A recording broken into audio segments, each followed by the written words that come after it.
Children can start learning about sex when they're quite young, so even at preschool age. And when you're talking about preschoolers, they really want to know about themselves. They're curious about their own bodies.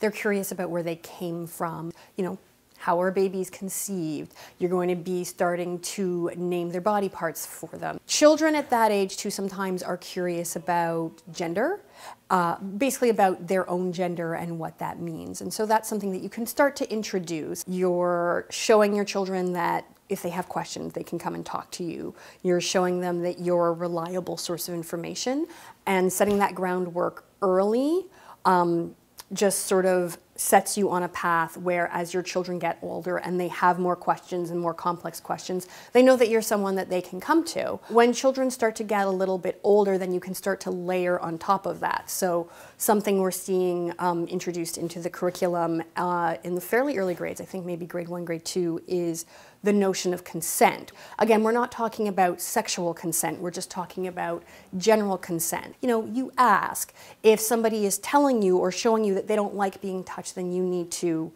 respect that. Later on, when they're older, when then you introduce that in the context of sexuality, it doesn't come out of nowhere. It's something that they've been sort of doing in other areas of their lives. For older children, when you're talking about as they're entering their tween years, that's when you can start talking to them about things like safer sex, things like sexual health, things like contraception. And then when they're older, when they're teens, I think it's a lot of reiterating and checking in and, you know, making sure that they sort of have the more detailed, nuanced information. So yeah, you know, I don't think it has to be, you know, this really scary proposition.